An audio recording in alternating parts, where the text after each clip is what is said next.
Good. Beautiful. Okay, we're going to wait just a couple more minutes to make sure that everybody who wanted to joins us. How's everyone doing? Write a few words in the chat. How are you guys today? I know it's a busy week. We've had lots of fun workshops and more to come. How are you? Yeah. Excited? Doing good? Okay, whoever has the microphones on, please mute yourself. It will really help our speaker. Yes. Wonderful. Okay, so I suggest we start. I'd love to introduce today our wonderful speaker, Luba. Luba has a degree from Waterloo University. She also spent a year in Munich. And she's been living and working in Silicon Valley at Yelp and recently Airbnb. So welcome to Luba. I will give the word to you and we'll continue with our discussion. You guys will have the chance to ask all your questions at the end, as always. So prepare.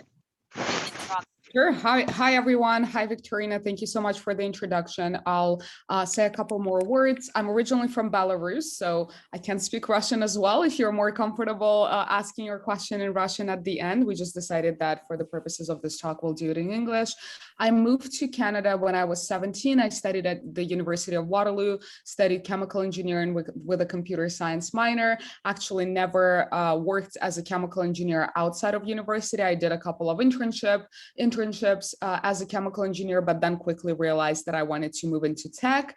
And as a result, after graduating, I have been at Airbnb for the last 4.5 years. I did leave Airbnb a year ago, actually almost exactly a year ago.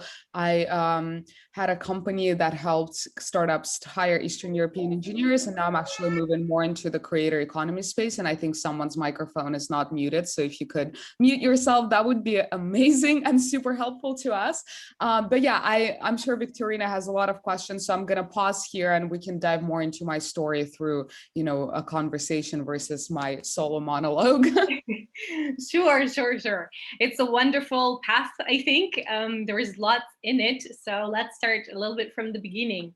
How did you decide on going to study abroad ever? And how did you pick your major? Is it something you knew you always wanted to do? Or was it kind of a path that developed throughout? So let's start from the beginning. Yeah, great questions. A lot of people ask me how I decided to study abroad. And the reality is that I'm not quite sure what exactly was that pinpoint that made me decide so. But what I remember is that since I was very, very little, I just always saw myself studying abroad. And I just never imagined staying in, post-Soviet territory, like whether it be in Belarus, my home country, or going to Russia or Poland, like a lot of my classmates did. I just kind of always thought that I would be abroad. And so that's how it exactly happens. And I would say that probably my mom was a part of that equation because she always encouraged my thoughts about going abroad and supported me in that. And so since I was probably in grade 7 or 8, I started spending more time researching, what would that look like? Where would I want to go? And actually at the beginning, I thought I would go to the UK. I didn't think that I would go to Canada. But that originated from my cousin, actually my third cousin, who did his PhD at the University of Waterloo. And so he would come back to Vitebsk, where I'm from, and we would meet like once a year or so. And he really started emphasizing how great Canada was and how great Waterloo as a university was. So that's kind of what really influenced my thinking to look at Canada and to look at University of Waterloo specifically, which actually is not, we don't know about Waterloo like we know about Oxford or like Stanford or Harvard. It's not really a school that is like super world known back then. I think it has a lot more credibility now, but as it turned out, it was the best engineering university in Canada. And then when I found out that it's kind of like the Stanford of Canada, there is U of T and University of Waterloo that are always budding in their rankings. So it turned out to be a very, very highly ranked school. It just didn't have as big of a name as some of those old schools, like again, Harvard, Oxford, Cambridge. Waterloo, I think, was originated in like 1950s or 60s. So it's a pretty young university. But in terms of engineering and in terms of computer science, it's one of the top in North America. So when I found that out, I was like, oh, wow, University of Waterloo is actually really great. And I guess the biggest selling point for me was also the co-op program. The school has the biggest co-op program in the world. And co-op is this term, which means that while you study, while you get your bachelor's degree, you actually have to do internships. So if you don't do 5 internships, you actually can't graduate with a bachelor's degree. So that was a huge selling point, because while you study, you get practical experience, plus you make money, because most of those internships are paid. And I think a few people have their microphones unmuted. So if you could actually mute yourself, that would be really helpful. Tatiana, Anastasia, Sofia Shivela. Thank you so much. Yeah, so basically you're actually getting paid. So I thought that that was huge, because, you know, I did get a scholarship when going to Waterloo, but I didn't get like 100% coverage. So I knew that if I work, I would be able to fully cover my expenses. And that's the result why I decided to go to that school. And actually, to answer, Tatiana, if you don't mind muting yourself, thank you so much. If you I'm going to go back to your question about how I decided on that specific degree. I actually, back in school, back in Vitebsk, I was a part of Olympiads, chemistry Olympiads. So since grade 8, I was studying for, you know, first city, then regional, then republic Olympiads.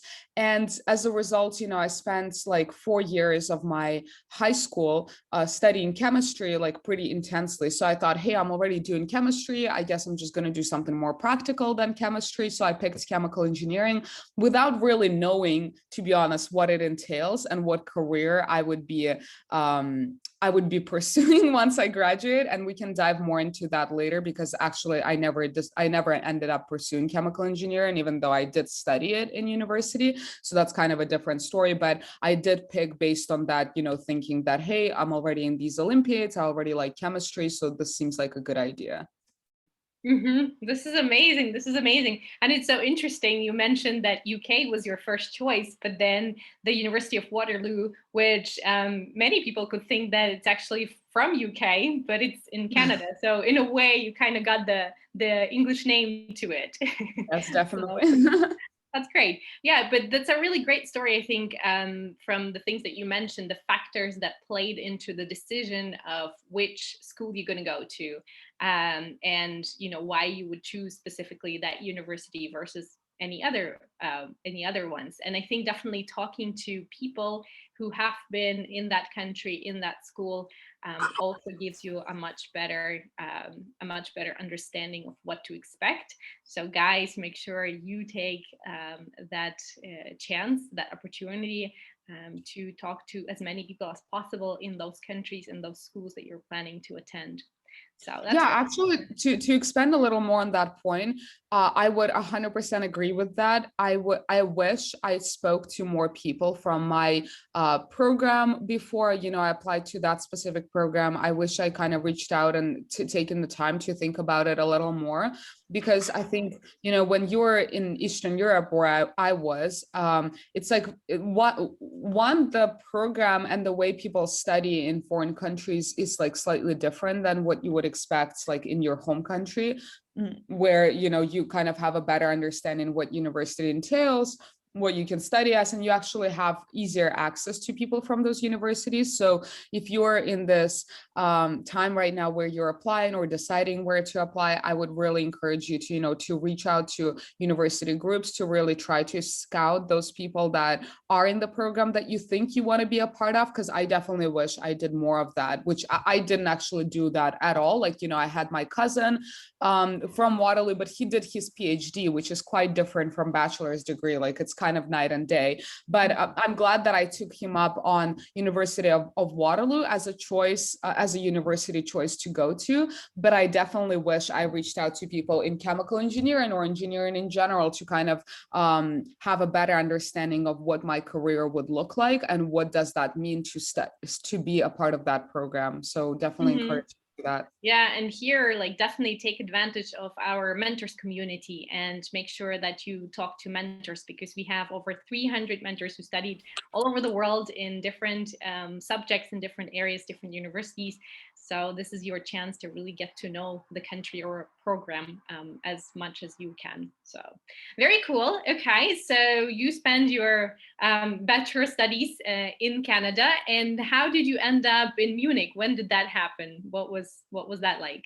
Yeah, so actually, most universities have exchange programs. So it was just a year abroad. My university partnered up with universities all over the place, and I really wanted to go to France. So that was my first country of choice because I've always dreamt of being ingrained in the francophone country and, like, just explore France. It was a dream of mine. But then, as it turned out, you actually had like my university did two things. For some programs, you had to pay your home tuition. So I had to pay my Canadian tuition if I went to France. But for some countries, you actually had to pay local tuition. So that was pretty much the driver in my decision to go to Germany and to go to Munich specifically, because with TUM, Technische Universität München, that's the university that I ended up going to, I had to pay local German tuition. And so for comparison, in Waterloo,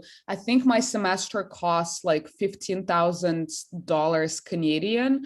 And that's before, my scholarship and before the money I made interning, which, like, as I went into tech and as I started working as a software engineer, I actually fully covered my tuition. But back then, I still had to think, okay, how am I going to pay this money? But for comparison, in Germany, in Munich, TUM cost 200 euros a semester. So that was, an incredible difference in pay. Of course, there was also room and board and food that I had to pay for. So that kind of drove my decision to go to Germany. And when I found out that there was an exchange program at my university, I knew that I would absolutely do an exchange, because I think it enriches your university experience immensely, because you get to experience a different culture, you get to experience different country, you get to experience a different approach to learning.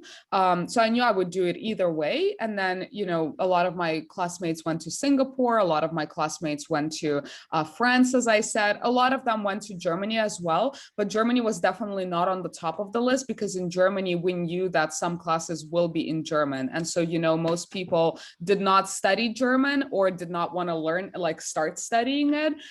So I was kind of an outlier, one of the few who did go to, there was a school in Hamburg, there was a school in Munich, and I think there was a school in Frankfurt.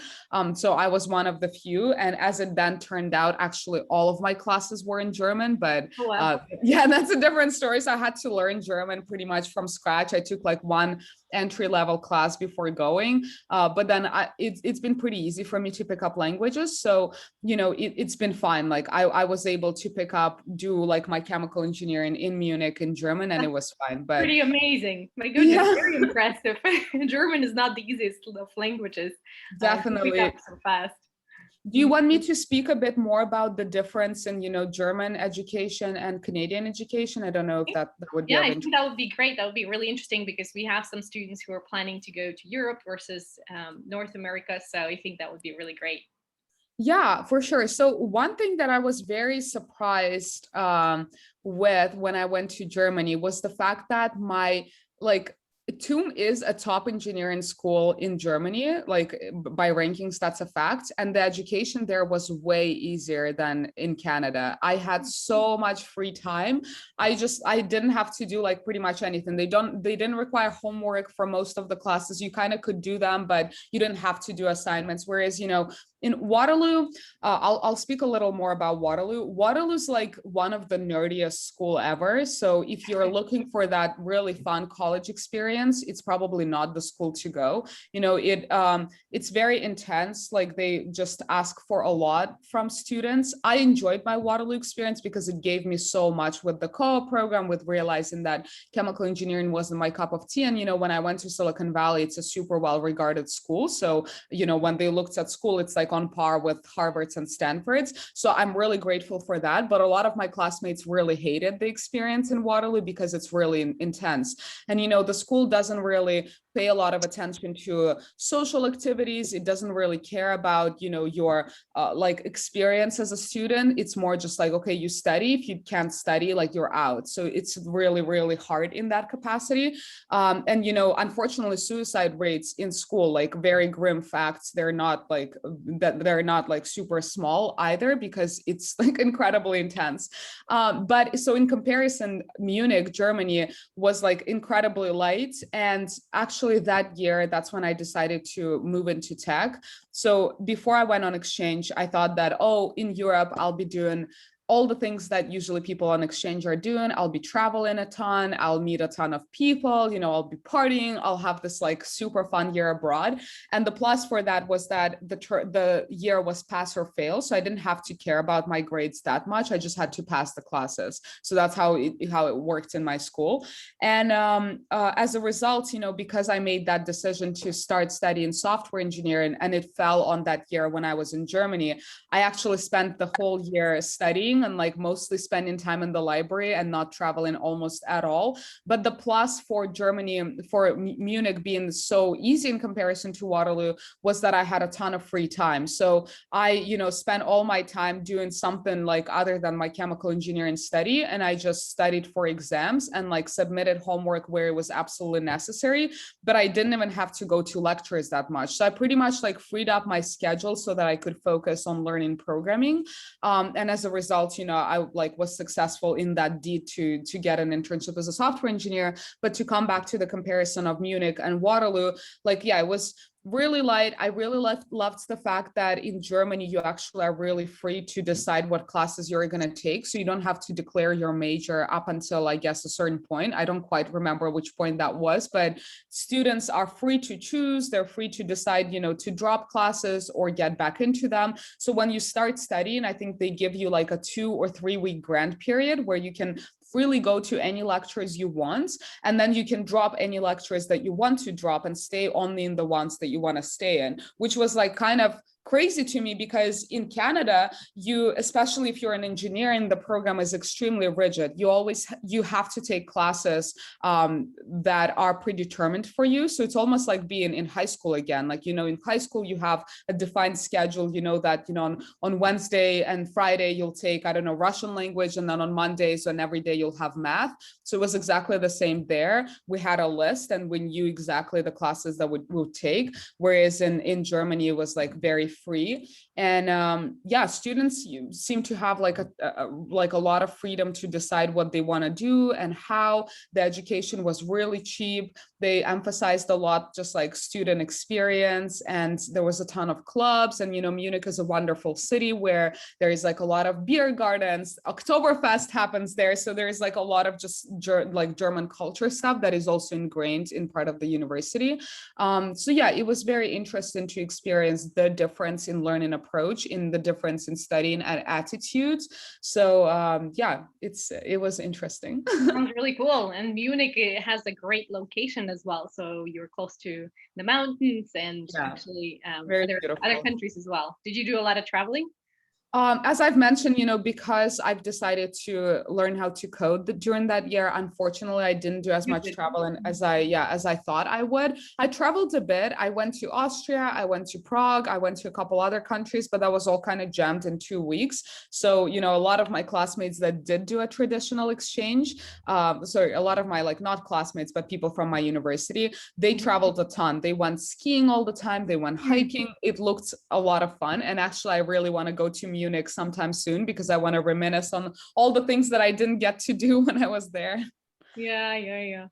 Interesting. Yeah. And so you mentioned that this is where you kind of got into coding. And is that the point where your interests have changed from chemical engineering to IT, or how did that develop from there? Yeah, definitely. So, I picked chemical engineering, as I mentioned before, because I was really into chemistry when I was in high school. And the reality couldn't have been like different from, I guess, what I expected. So one thing to realize is that chemical engineering actually has very little to do with chemistry. It's mostly about thermodynamics, process engineering. So it's very similar to mechanical engineering. And actually, chemical engineering students don't take more chemistry classes than like computer engineering students do. Like it was just chemistry 101, and that's about it.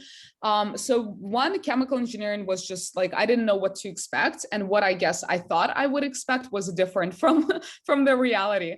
But even even if there was a lot of chemistry, I still think I would have made the decision to change my career because I later realized that my interest in chemistry in high school wasn't as deep as I thought it was. It was a subject that I liked.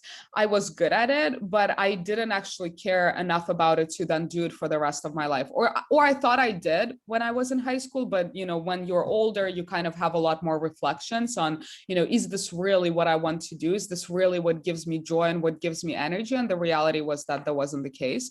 And so, first year university, I didn't think about not liking chemical engineering at all because I had very much of this like immigrant mentality of, I came so far from Belarus to study here in Canada. My parents supported me. Like I have to just, see it through. I did not have the mentality of like, thinking about doing something else. But then I did my first internship as a chemical engineer. I was working at this metallurgy factory, and I was like a part of this lab. And, it was fun as the first working experience, but I would definitely not have seen myself like doing it full time after graduating. And then a really eye-opening experience was my second internship. So remember, Waterloo required you to do internships as part of the bachelor's degree. So if you don't do 5, you actually can't graduate. So every other semester, you had to either work or study. So the program is 5 years, and you actually don't get summer off. So, to Waterloo being intense, the max amount of vacation that you get is like 2 weeks if you're lucky between semesters. But imagine like fall, you come in, you study, winter, you have to work. And so during the fall, you have to find that job. So while you study, you actually have to interview. Then after your working semester in the winter, in the summer, you come back to study. And then fall, you go work again. Winter, you study. So you're always in this whirlwind of activity. And so my second chemical engineering internship, I worked at this chemical engineering startup really which like was working on biopolymers. So they were producing biopolymers made with starch to replace paper coating. So like any paper that you see, white paper, it's like covered with pretty toxic material to make it white and to make it durable. So they were replacing that with something that was more green, that had like less carbon emissions. And again, I was working in a lab, and that was my second year. And that's where it really struck me, like, okay, I see my boss loves her job. I see like her coworkers loving their jobs, but I just could like not see myself in that environment. And I liked my job enough for an internship, but again, I couldn't see myself doing it full time.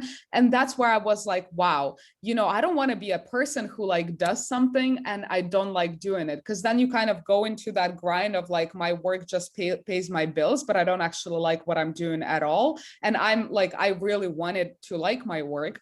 And then I was like, oh my God, what do I do? And, my chemical engineering classes, I didn't hate them, but I didn't love them either.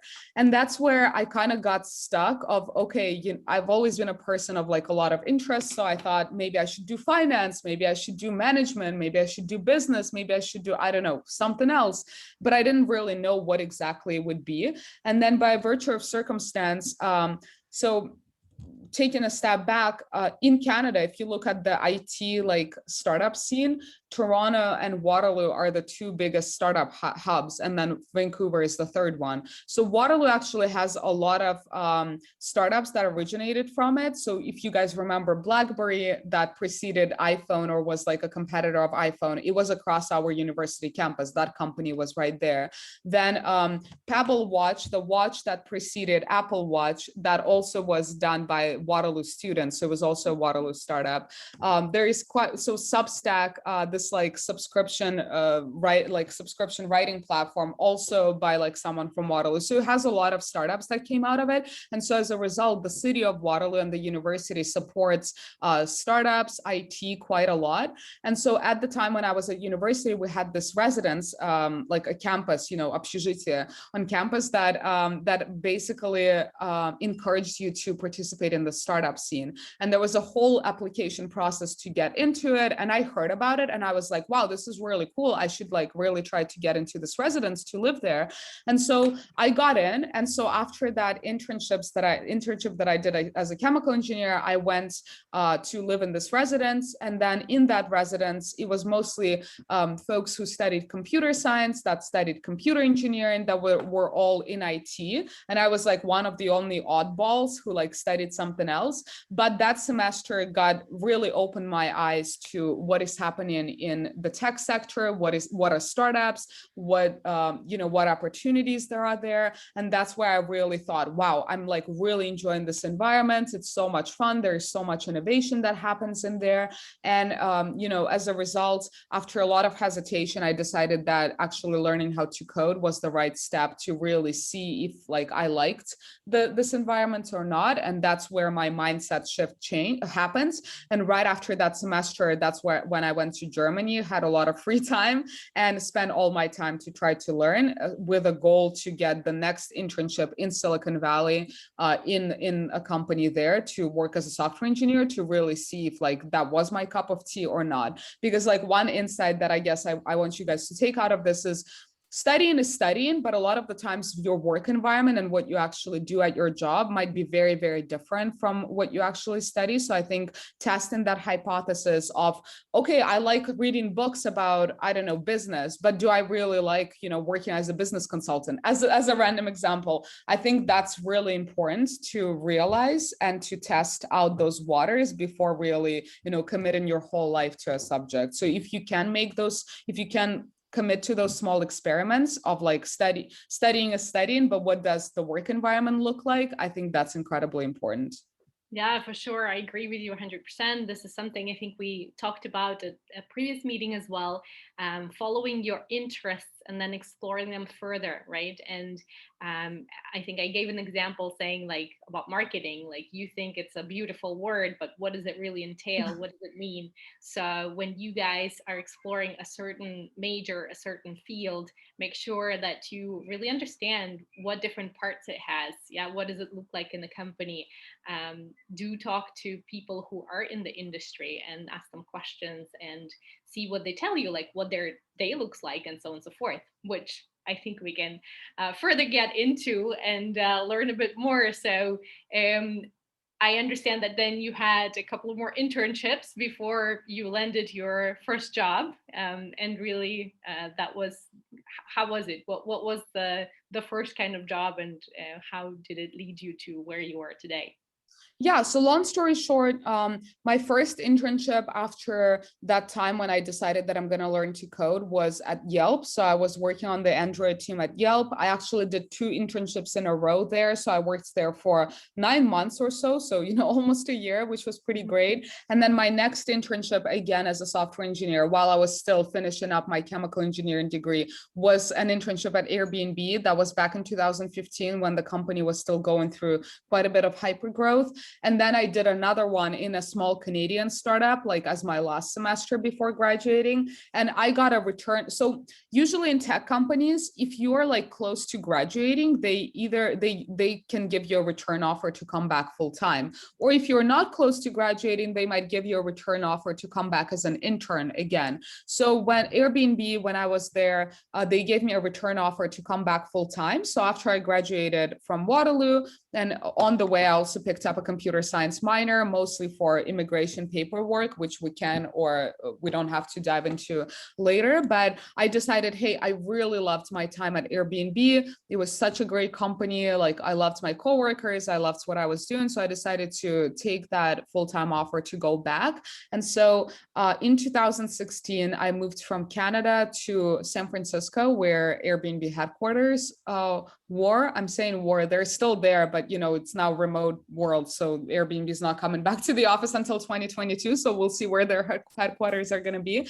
But back then it was San Francisco. And so that was my first job. And then, prior to my first full-time job, I was working as an Android, so as a mobile engineer, but I decided to challenge myself and actually move into backend. So my first team was the fraud team on Airbnb. So it's the team that deals with account takeover. So, hackers like hacking into your accounts, that deals with content moderation. So like fake listings and stuff, fake profiles. So that was my first team. And I guess I'll give you like a bit of an overview of my 4 years there. So I worked as a software engineer for the first 2 years. I was on fraud for like a year and something. And then I was on a product team. It was called Host Tools team. So it's a team that makes sure that hosts can be the best entrepreneurs that they can be. And then I was working on the cities team for just a month. The cities team is basically a government regulation team, making sure that Airbnb is compliant in all the countries that they operate in. And then I made a decision to move out of engineering, and my first role outside of engineering was chief of staff. I was working with vice president of engineering of Airbnb, which is like her right hand. So whatever, the leader works on, you kind of help them out with that. And then I moved into a product management role. So as a product manager, I actually came back to my last engineering team, to the cities team, the one that dealt with government regulation. And I worked there for a year. So that's kind of a bit of an overview of, my first job that actually turned into 3 different titles, and I like had a chance to move around and work with a bunch of different teams. That's amazing. Wow, that's quite an experience. There are so many different steps to it, and it's really cool again to explore your interest within the company, to try yourself in these different roles. And so where you are now today, is it something you're really happy with, or do you see yourself moving into other roles again? What do you think? Great question. So probably after 2 years of being at Airbnb, I really started thinking about when and what it would look like for me to leave my, full-time corporate job and be like a startup founder. So that's something that I've always had in my mind since I went to that startup residence, like back in Waterloo. So I always knew that at some point I want to fulfill, to some extent, that Silicon Valley dream of founding my own company. And, after a couple of years at Airbnb, and especially after getting my green card, that's where I felt, a lot more freedom than before, because before I was on visas, and that's like a lot more challenging to kind of pursue that just from the immigration perspective. But I've always known that I'm going to take the leap to leave my job. And, while I'm like fairly young, have no responsibilities really, I thought that was the right time to do that.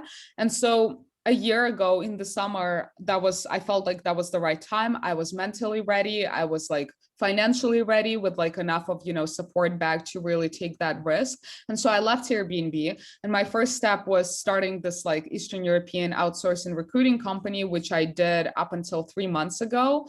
And I just realized that wasn't my business to run and do.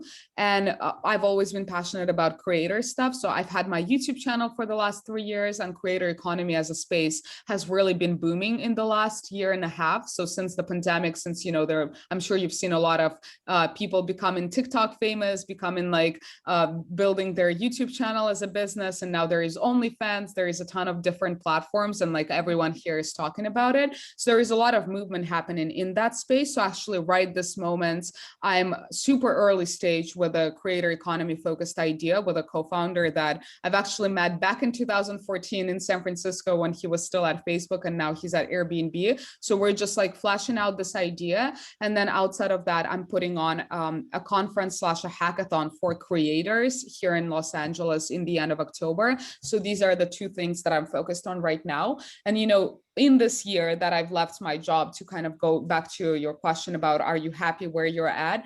I've done quite a lot of exploration. The outsourcing thing was one, which I kind of continuously ran. But outside of that, on the side, I've was a part of quite a few different projects. So I really gave myself that time to explore different spaces that I thought I would be or not interested in. I continued doing my YouTube stuff, like posting videos. I did that like Eastern European business, which again, sometimes realizing that you don't want to do something is even more valuable than what you want to do. So I've had a lot of personal realizations. I've taken some time off, and now I'm kind of in the mindset of, okay, I'm ready for this next leap. So I'm really happy, you know, with having the opportunity to have that time off. I think I'm like in a very privileged spot where I can afford doing that. And, you know, the network and everything that I've built for myself with Waterloo and with Airbnb has given me so much to take that step. So I'm really happy where I'm at right now. That's amazing. That's amazing. And it's really, really impressive and I would say admirable to see that you have taken so, you know, that step, that you were brave enough to leave something that was pretty consistent. Yeah. Pretty good. Yeah. Pretty good. And you jumped and you tried something different, and you explored again your interest, your passion, and now you're where you are, happy. You just mentioned a little bit also of your network and what role it has played in kind of, I guess, going forward and exploring your interests as well. Can you talk a little bit more about that and how this whole idea of networking, which is, I think, still in some countries, in Russia for sure, it seems something a little bit more superficial, but how does it work? How does it work abroad? How does it work where you are, and when does it start? Yeah, I would say the idea of networking just on its own, I agree, is pretty superficial. You know, I'm sure you've heard a lot of advice. Oh, you should just go to these networking events and like meet as many people as possible. But I think that's most likely pretty useless. And what I think you should really be focusing on is identifying people that you want to learn from, or you want to learn with. And that's, in my mind, the best way to build your network and to build that circle around you that can uplift you, that can, you know, give you feedback, that can challenge you, that can give you new opportunities and new learning experiences. So that's, in my mind, the best way to develop that network. And what that means in practical terms, I would say that just means, you know, university kind of working with people on projects. I think that's a great way to build up that initial network, like, you know, really challenge yourself to learn together, to collaborate, to again put yourself in different positions and roles on whatever projects you might be working on. And then when it comes to work, you know, there is a lot of emphasis on brands and like brands of a company, which definitely has a role to play as well. But I think it's really about finding the people that you want to work with and people that you want to learn from, you know, maybe an aspiring leader that you really want to be exposed to. And again, like expanding your network and learning through that is like what to me is most valuable. And I've been very lucky to have had friends from Waterloo that are all like up to doing something really interesting, and I still consider them friends and stayed in touch with. And, you know, I know that we can help each other. I can go ask them for advice or ask them for introductions or ask them for whatever, or maybe hire them at some point. Same with, you know, Airbnb. I've been really lucky to have joined a company that, you know, ended up being successful, and, you know, it went public this year. So it's like, it's a really good brand to have been a part of. And a lot of people who were early on at Airbnb that I've spent time with, hanging out with or working with, I consider like some of them my friends now, and know that either they are up to something very interesting and I can, you know, again, ask them for recommendations, ask them for advice, ask them for feedback, ask them for you know, challenges that I should like take on at this stage of my life. And again, like hiring wise, it's a pretty great network. So that's how the network has really been helpful to me. And then now, you know, when I'm kind of on this next journey, next step to start my own company, I know that with that network, I again will be able to find like introductions to VCs, or I've already met like quite a few that I know would be helpful in that, or find recommendations in terms of, you know, what should I really be focusing on as an early stage startup founder, because quite a few of my friends are on that journey ahead of me themselves. So I know that we can be like a sounding board for each other. So I think it's really developing relationships most and foremost, not just going to, you know, networking events and giving your business cards if someone still, you know, carries the business cards with with them, and just like saying, hi, hello, this is me, this is what I do, how can you help me? That's not really the best way to approach it. It's really working with someone, if not, then being helpful to them, really offering value to them and like how you can be helpful, and then in such a way building that relationship. And I'm sure it's going to come like tenfold to you later on. Yeah, that's amazing. And everything you're saying, this is super great. I think our participants, bootcamp participants, and just Studyfree community members, you guys can kind of start practicing that already now and take advantage of this network already now in your teams, in your volunteering groups as well. I know some of you have gotten really close and learning from each other, and this is great. So start kind of honing those skills already now, because they will be definitely useful to you when you're moving abroad. So that's really, really cool. I guess one other question I wanted to ask is about just when you were applying for this internships and going through interview processes and so on, what did you notice were maybe the key skills that the companies were looking for? What did you think was kind of most important to focus on when you're looking to intern or work for an international company, for a global company like Airbnb?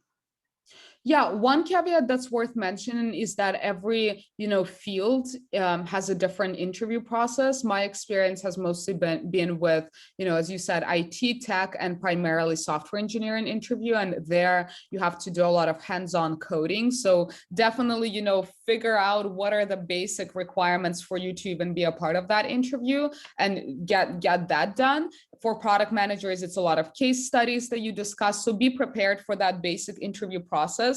But outside of that, especially when I was first making that transition into tech, it's general like interest in the space, not just kind of, coming in with like, hey, this is my job and I care about it as a job and that's it, but really portraying that you're truly excited about what is it that you're about to do, or like your specific role or the company's vision. I think that's particularly true for tech and for Silicon Valley type of startups, because for maybe like a big four, like an accounting firm, maybe it's completely different. So I just want to caveat that don't take my word for and apply it to like every single space, because I'm just speaking from my own experience with like Silicon Valley and tech. But with Silicon Valley, being interested in the mission and truly in the product that the company is working on is an absolute must. So even if you've never used the product yourself, which is likely if it has nothing to do with like consumer, let's say, but your product is like in enterprise robotics, you're most likely haven't been exposed to that,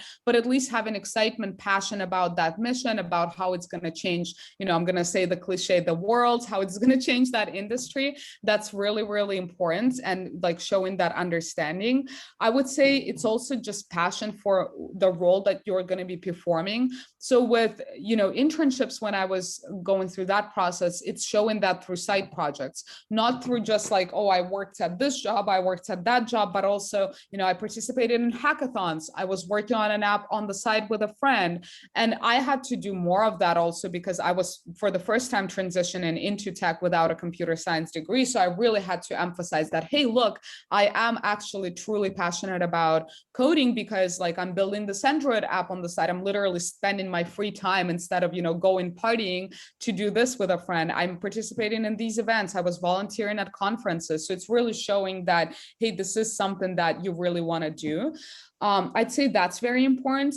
And of course, like also having good personable skills, like knowing what company cares about. Most of the times bigger companies would put out their like values and outside of their mission. So the values might be, collaboration, or the values for Airbnb specifically, it's to be a host, which means like being friendly, helping people, like truly, putting your best foot out there. For Airbnb, was also embracing the adventure, which means that, if things kind of go not at if things go not as expected, you're okay with that and you can figure things out and you're resourceful. So also having the understanding of, what is it that the company values, and if the company hasn't put those things out publicly, you can again reach out to someone who's worked there or who's working there now and kind of build that relationship and ask them for that advice. So to sum that up, I would say passion for, your role, passion for what the company is working on and is building, and then understanding of the values and alignment with those values. And again, big caveat, that's, true for Silicon Valley startups. Mm-hmm, mm-hmm. Thank you so much, Luba. This is incredible. This is, I think, really helpful, really great tips for a lot of folks. I can have plenty of questions and keep going until tomorrow, I think. There's just so many parts to your story that are so exciting, but I'd love to give the chance to our participants to also ask you some questions. You guys are welcome to either raise your hand or write them in the chat, and we'll take them from here. I know a few people wrote a lot of compliments to your English, so Thank you. Somebody asked, how did you get to that point? Was it your teacher? Did you always speak English, or? Yeah, sure. So as probably anyone in an Eastern European country, I did learn English in school. So that was, I think, from first grade we had English classes. But like with any course and subjects, you can be learning it, and like your friend can be learning it, and then you end up at a completely different level because it's like about how much you put in, what's the teacher like, etc., etc. For me, whenever I went somewhere with my parents to like Europe or like any foreign country, I actually was always trying to practice my English. So I was never shy to, to speak. I would like make friends with the waiters, with receptionists, etc. So that was my opportunity to really like practice the skill. But even then, when I came to Canada for the first time, of course, my English wasn't the same as it is now, like accent wise, the fluency, like my ability to kind of respond quickly, it was like very different. I actually found a video of myself speaking in my first year university, and I was like, wow, I didn't know that I had such a like much stronger accent that I have now. And I would say it's all about the environments and truly in embracing yourself in the foreign language environments. And so the first year university, I wasn't as good at it. I didn't like socialize as much. And there's like a funny caveat to it where I was dating someone who was still in Belarus, like my high school boyfriend. And so as a result, I was like, oh, I shouldn't like be socializing much because, his life is so different. So I didn't spend a lot of time like talking to my classmates in Canada. But then, with my first internship, I was in a lab with 10 of my classmates, and they were always speaking English, obviously. And a lot of the times I would just catch myself with like, wow, when I come up with a thought of like what to respond to or add to their conversation, it was too late because they already moved on to a new topic. And so during that time, during that semester, I really felt like my English became like more and more fluent, and I was able to pick up on things faster because I was constantly 8 hours a day in that environment talking to people. And I remember that was the first semester where I started thinking in English for the first time. I was like, oh, wow, now I actually am switching. And, after that, I broke up with my Belarusian boyfriend, and then I started socializing with my Canadian classmates more. And as a result, my English became way better. So I think it's truly, finding a mentor or finding like someone to like a pen pal that doesn't speak Russian or whatever native language you have, and like truly exercising that muscle of, constantly speaking or Trying to right. immerse yourself in the environment as soon as possible. Yeah, exactly. Very cool. We had another question here. Which country would you say is more supportive and friendly for startups and entrepreneurship? Is it Canada, Germany, or Silicon Valley? Well, definitely Silicon Valley. That's number one. Number two, I'd say it's Canada, and then it's Germany. Europe is very still conservative with respect to startups in comparison to North America. That comes from startups from Europe often go to North America, likely Silicon Valley, to raise capital because like the risk avertedness and failure is like much better regarded here than it is in Europe. I actually participated in quite a few startup events back in Germany when I was there in 2013. And the mindset was like night and day in comparison to Silicon Valley. People there are very, very conservative. And I think failure, maybe now, it's been quite a few years. It's been like 8 years since I was there last. Maybe it has changed. And I know the UK is doing quite a few strides to support the startup community. But back in Germany, it was like failure is not an option, which is literally the opposite of the mentality here. So definitely, Silicon Valley, Canada, and then Germany. Okay, great. Thank you. Another question we had here about studying at Waterloo, and would it be worth to go there even with a small scholarship? For instance, the cost of master's degree is approximately $62,000. Could it be covered by internships or any kind of work that you might be able to do? Yeah, that's a good question. Well, master's degree does not require you to do internships, so that would be totally on you to find that work. I would say getting an internship that is 6 months long, let's say, that pays you $62,000 Canadian, I assume is pretty unrealistic in my mind. So I would say it depends how big your scholarship is and like if you can, make this work. But I know that for PhD, for instance, a lot of the times you actually work with a professor and you get paid. So I think that PhD is a little more realistic to, to cover with the money that you make. Master's, I haven't done a master's degree in Waterloo, so I'm not an expert on this topic, but these are my few cents that I would think about. Like how much can you really make with an internship? I guess like a good criteria is that a person out of university in Canada on average makes like 50 to 70,000 Canadian dollars. So hopefully that would be a good ballpark for you. So that's like a full-time person. And of course, that also depends on the field. Like, what are you doing a master's in? Is it in language or is it like in computer science? That's a huge difference too. Okay, another interesting question. Is it possible to intern at a company where I have no connections? And if yes, would you advise me, tell me more about how I can do this? I mean, anything is possible is the first answer that comes to mind. I'd say, of course, when you apply through like a traditional application process, especially if it's a big company, it's pretty hard to get an interview without a referral. So I would highly advise you to try to build those relationships and find a connection as soon as possible. Of course, if it's a smaller startup, it's more realistic because there's just less competition and less people to reach. So that's possible as well. But yeah, I mean, look, I would think of your ability to get a job as, your ability to sell on why you should be in that job. So if that's your resume, if that's your connection to someone, if that's your project, if that's actually hackathons are a really good place to find an in to a company without having any connections there, like especially in IT, because in hackathons you literally showcase your skills and companies are usually there. So there might be events where you can, get your foot in the door. So I'd say, again, anything is possible. I guess it just really depends on the fields. It really depends on the company, and it really depends on your personal profile and your skill set. Yeah, for sure. One more about startup scene. Do you know anything about Asia and how things are in Asia with startups and just universities general? Unfortunately, I don't know much. I know, China, Taiwan is super booming with startups.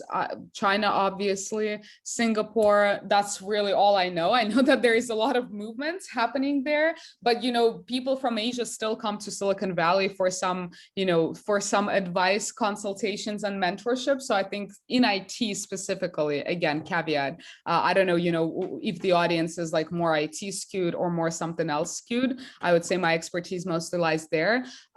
Silicon Valley is still the Mecca, but there is a ton of movements happening in Asia. That's all I can say. I don't know anything beyond that. Yeah, thank you. Someone is asking again about the scholarship in Canada, if it's difficult to get a full paid scholarship. You mentioned that you had a partial one. Yeah, I had a partial international engineering scholarship, and I had some other scholarship, which I don't quite remember, but it didn't cover the expenses fully. I would say, again, anything is possible, but to be honest, I very rarely heard about someone getting a full ride as an international student in Canada.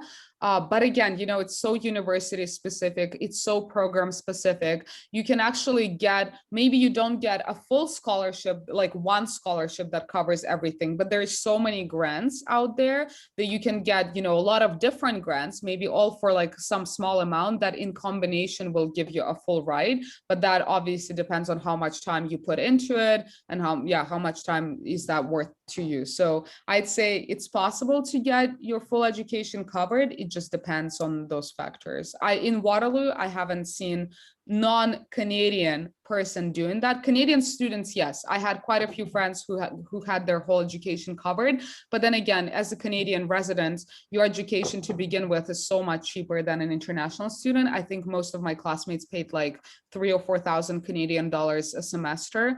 But international, it's like much tougher, but it's possible. Mm-hmm, mm-hmm. Thank you so much. I love this question: how to get along with new colleagues at new workplace, especially with leaders. Do you have any tips on that? I think that's a really great question. Yeah, that's a great question. Let me think about it. How to get along. I would say first thing that comes to mind is by providing value.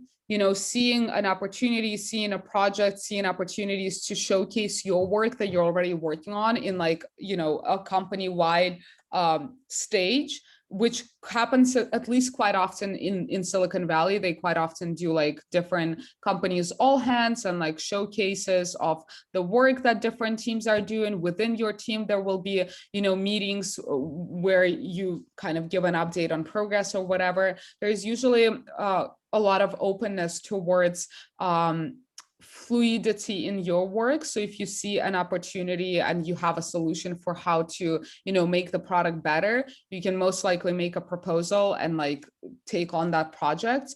So again, that I would sum all of that up in providing value first, providing value and showcasing things that you're doing already so that you get noticed, first of all. So, with my work at Airbnb, there was a lot of places where you could do that. And so as a result, even without, going to the leader and saying, hi, hello, my name is X, they probably already knew me and heard my name because of these like showcases of the stuff we did. So I really did try to find those opportunities to be known.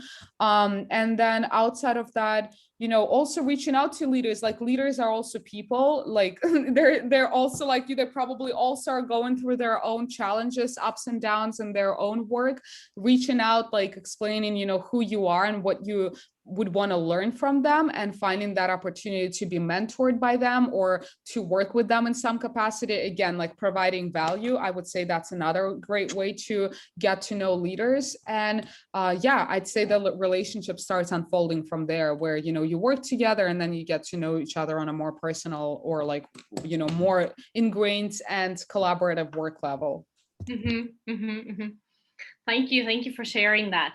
Wow, we've covered lots of topics today. I mean, all different sides, university and internships and work and everything.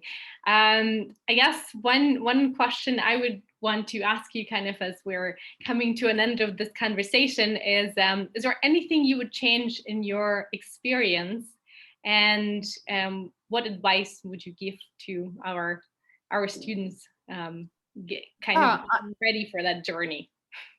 Yeah, I guess, I'd love to say like everything is great, and it is. Like I'm happy with the place that I'm at, but I do tend to reflect on, what would I have done differently? I would definitely have chosen a different program in university. Like, of course, I still ended up where I wanted to be, but it would have been maybe more enjoyable or easier if I did something else. And I would probably study systems engineering or like a double degree computer science program, computer science and business. That would be my first choice.